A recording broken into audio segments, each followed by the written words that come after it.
I used to do this amazing race called the Great Lakes Relay with a bunch of friends. And it was a 3-day event that has 10 people on the team, and you run across the state of Michigan over the course of the weekend. And I figured since I run this far, maybe I'll just run across the great state of Alabama. And that's what I did. Day one of this event, and I was cruising through the forests and loving life. Pretty good shape at the time. And about 4 miles into the run, all of a sudden my Achilles started acting up.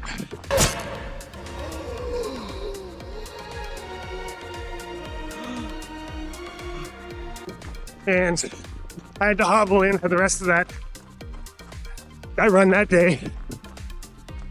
But then realized that this was just day one of the weekend, and I essentially had 7 other relay legs that weekend that I was going to need to accomplish, and I was not feeling good.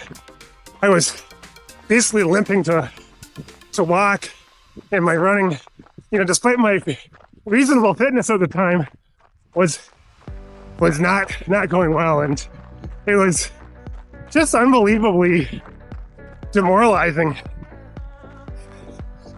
and a little bit embarrassing because I felt like I was letting my team down, and they were all good people. No one really cared, but in my 20s, that was sort of just the normal state of things, where I'd get really motivated, get in pretty good shape, start running some solid miles and good workouts. It could sort of feed on itself, and I'd get more motivated.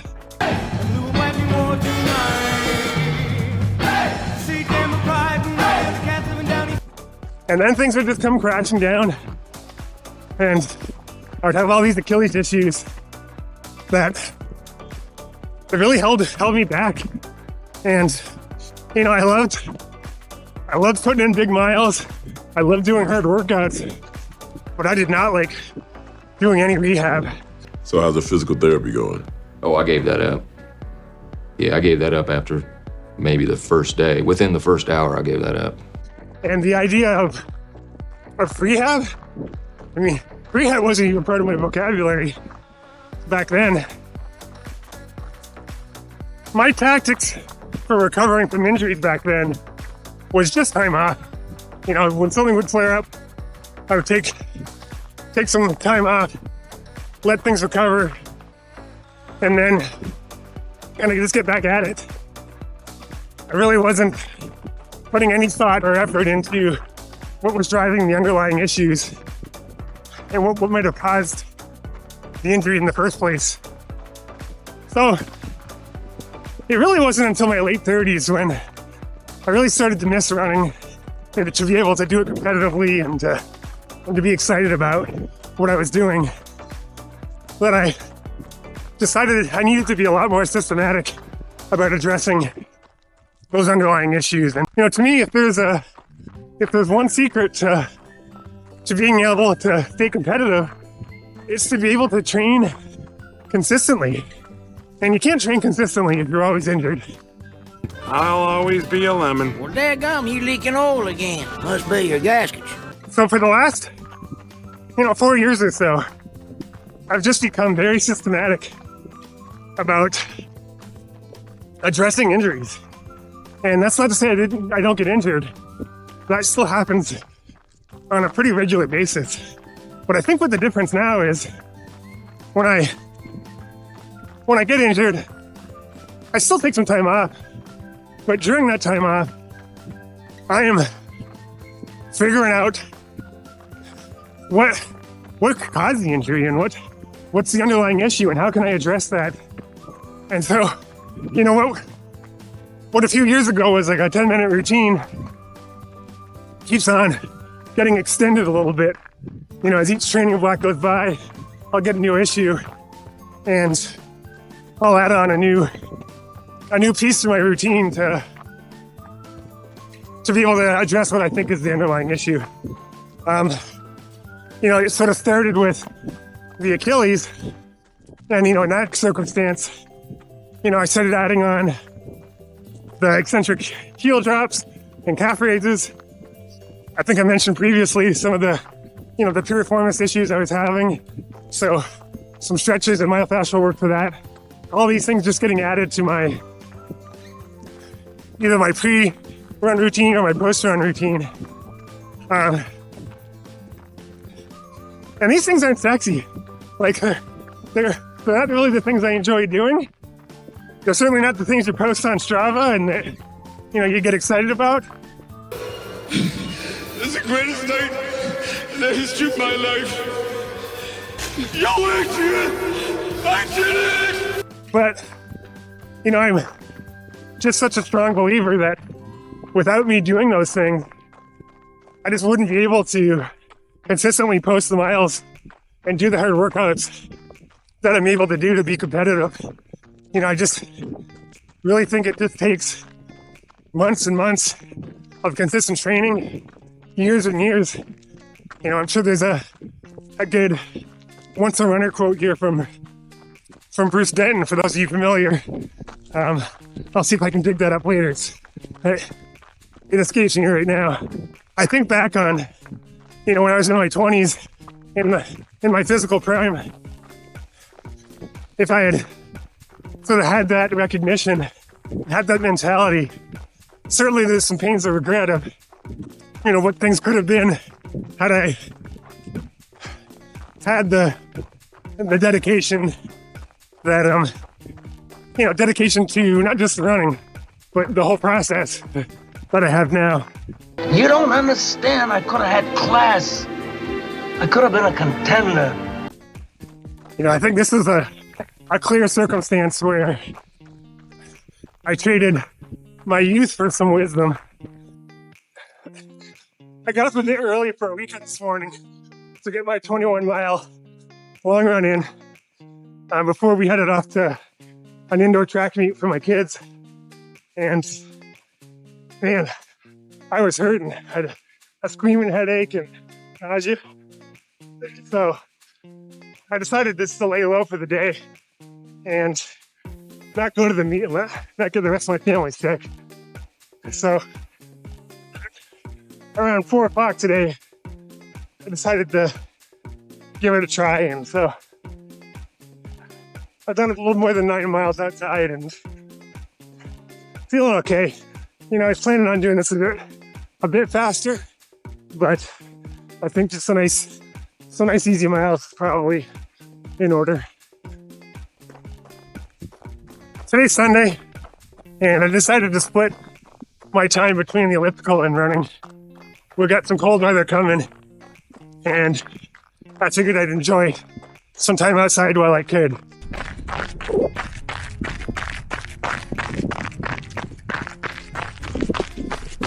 You can see that the trail is kind of garbage today. It's kind of the worst conditions. We had some snow, which I don't mind running on. But then yesterday, it got above freezing. And so a lot of the snow turned into slush. And then today it's cold again, well below freezing. And so it froze all that slush in place. And it's just made for some terrible footing. And I probably wouldn't be out here if it wasn't going to get a lot colder and I was going to be stuck. I wasn't going to be stuck inside for a little while. I've got these shoes that I think are like 9 years old now, but back then I had won in a race a set of like micro spikes, which are just little spikes that you can screw into the bottom of your shoe. So I took a pair of kind of older shoes at the time and put it into the bottom of those shoes, and they actually worked pretty well on a day like today where it's probably half ice, half snow. Here, I can show you. They really are not that evident.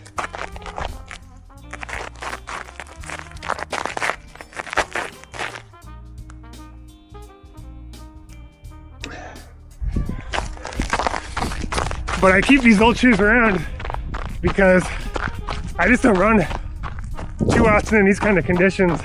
You know, when it's snowy, I'll wear trail shoes, but when it's super icy, I bust these old shoes out and they work pretty well. It's gonna be cold the next few days. I'll probably be on the treadmill, doing some hills, just kind of a steady run, alternating between like a 0% grade and a 3.5% grade.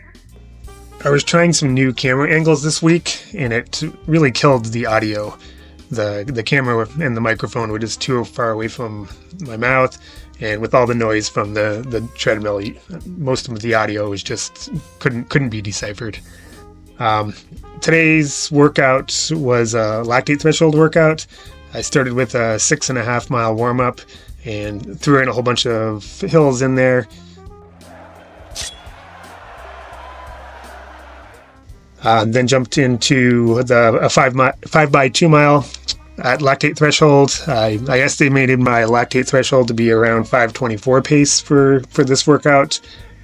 And I took a 2-minute jog in between at around 8:34 pace. So I was continuously running the whole time, just alternating between the two paces. The heart rate really wasn't working that well. It seemed to be picking up my cadence, which it does once in a while. Usually late in the workout, it seems to work, probably because it's, the sweat helps conduct things a bit better. And it was reading around 149 to 150 late in the workout, which seemed to be right around what I would have thought it would be. A little bit low for this kind of a workout, which obviously is encouraging that I was working pretty hard and the heart rate was still staying pretty low. But that probably means I will need to, make things a little bit more difficult in the following weeks. Still up for debate if I'll do it next week or not. So after all the 5 by 2 mile workout, 5 by 2 miles, I jumped into just a 2 mile cool down. So it's a pretty big day. If you include the strides I did before the 2 milers, got a little over 20 miles on the day.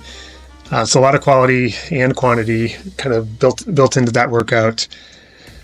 So yeah, pretty happy with how everything went. And, I've had a chance to reflect on it a little bit, and actually my legs still feel pretty good considering all the work that went into it. So usually after each of my easy runs, I either do box jumps or strides. Most days are box jumps. I typically do 2 sets of 6, and then I do a little hop at the top. So look like this.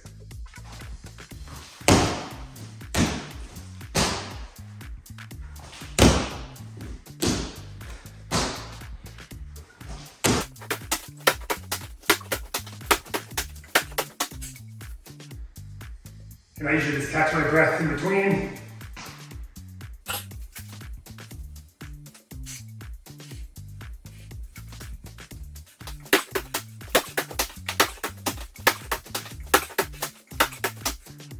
That's it.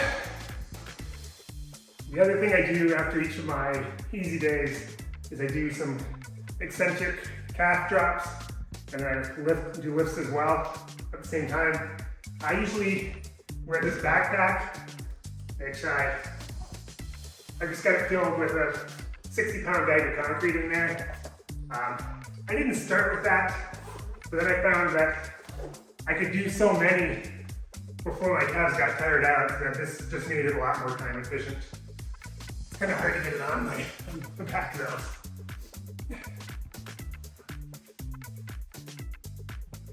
So I just do one side at a time.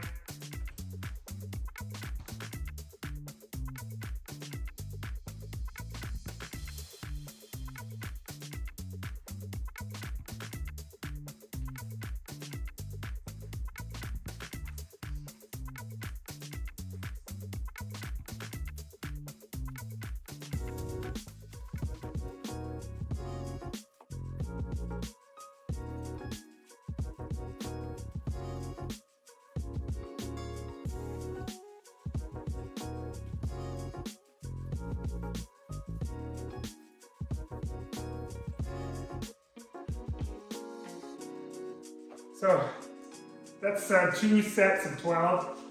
My right Achilles has been hurting a teeny bit. I don't think it's an issue, but hopefully that goes away. So they felt a little sensitive when I was doing this. Sometimes when it's bothering me, it changes the way I run a little bit. I tend to land a lot more on my heels just to take the pressure off the Achilles. So I try to be a little bit careful about that. When I change the way I run, quite often that leads to some other type of injury. So I'll keep an eye on that.